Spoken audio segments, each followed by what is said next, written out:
Hello and welcome to Just One More Watch. Welcome today to another Spinnaker review. Spinnaker, undoubtedly one of the most prolific watch companies in the industry. They pump out new models literally quicker than I can review them. I guess I get around to reviewing every second new model that they release. I politely declined to review their recently released Sorrento, a model featuring a wooden bezel insert.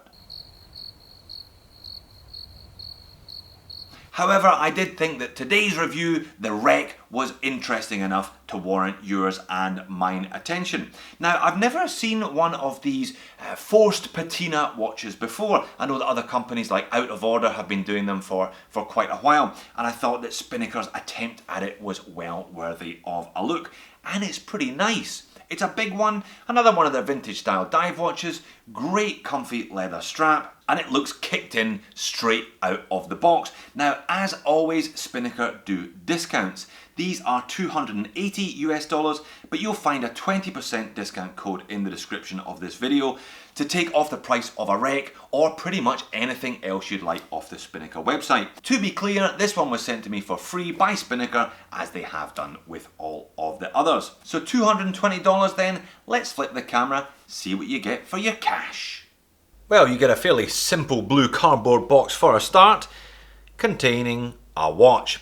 Now, they do this wreck in 4 colours. I'll leave a link to the sign up page in the description of the video below. I've got this rather kind of funky green one with an orange second hand IP rose gold plated distress case. You also get a tiny polishing cloth and a little bit of bump here, suggesting that you advertise your Spinnaker on social media to win a discount. But enough of that nonsense, let's get into the watch. The watch itself is quite a big one. Now 43, almost 44 mil in diameter. As you can see there, the case bows out a little beyond the bezel. So I'm going to call this one at 44, closer to 44 than to 43. It's around 14 millimeters thick, lug tip to lug tip of about 50 mil, 22 mil lug width, and on the supplied waterproof, what do they call it? Water resistant leather strap. A bloody good strap actually, I'll talk about that later on. It weighs in at 94 grams, so a decent size, decent weight of a watch considering it's not on a bracelet. So 316L stainless steel case, crown and bezel, though as noted this one is rose gold IP coated and then distressed. I'll get a zoom in on that one in just a second. We've got a nice piece of chamfered edged flat sapphire crystal covering the dial. The bezel on this one is a unidirectional rotating dive time bezel. Nice clicky feeling to it also, but it's a 90 click. So it's somewhere in between the 60 and 120, slightly unusual. I'm never quite sure why companies persist with 90 click bezels, but the action is fairly robust and everything lines up well. But let's have a look at this faux patina, shall we? Now, Spinnaker are part of the same group that own James McCabe, and I've looked at a couple of James McCabes in the past that have got this kind of distressed vintage look on it. I guess the name of the watch is a bit of a clue, wreck, and the watch comes out of the packet half wrecked. I think though the case looks great. What do you reckon? Unguarded crown, screw down crown though, giving this one 100 meters of water resistance. You can see the Spinnaker sail logo on the side there, but not much because of that kind of pre-patinaed. Looks great on this one. Nice and simple, curved case, very smooth to the touch, stainless steel case back.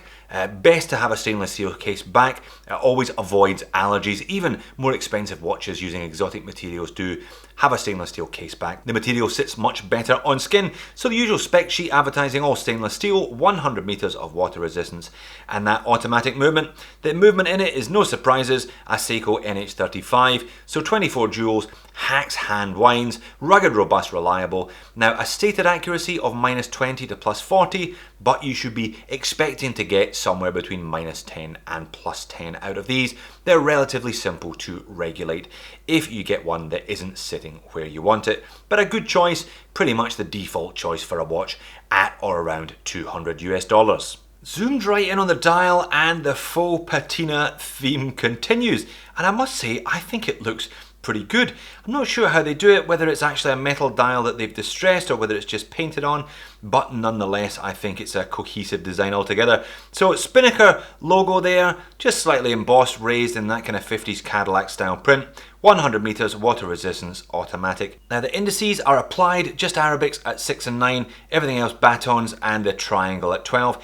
Date frame around the date complication at the 3 o'clock, and one thing that Spinnaker do, and I think to their credit, is that they colour match the date wheels with their watches. A lot of companies charging this price will just chuck in a NH35 with a white date wheel, but Spinnaker use the black one. I think that makes a big difference in the overall look of the watch.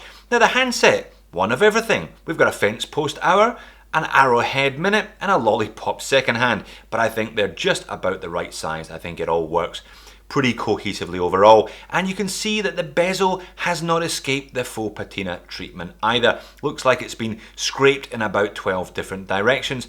I'm not sure that I find the bezel as convincing as the case, but overall the watch looks pretty good for it.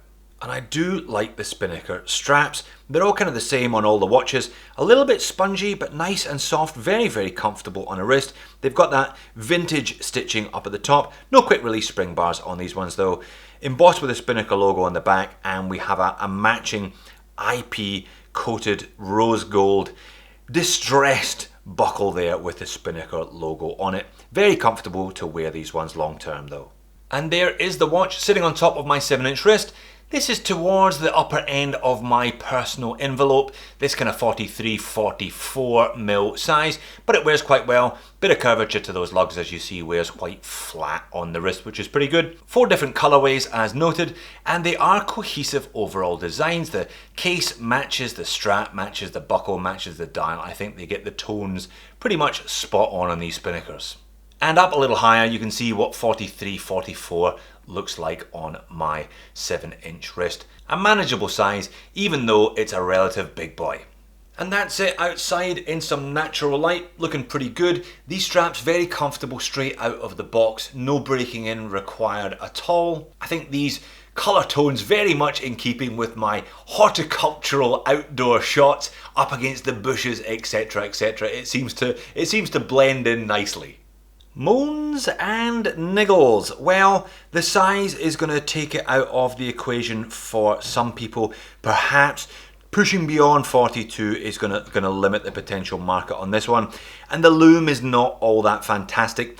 Reasonable on the hands, not all that great on the indices, and non-existent on the bezel. No loom pip on this one, so you won't be timing any dives. I guess 100 meters of water resistance is also on the niggle list today. You know, practically speaking, that's fine. My Oris 65 diver has 100 meters and it's no problem at all.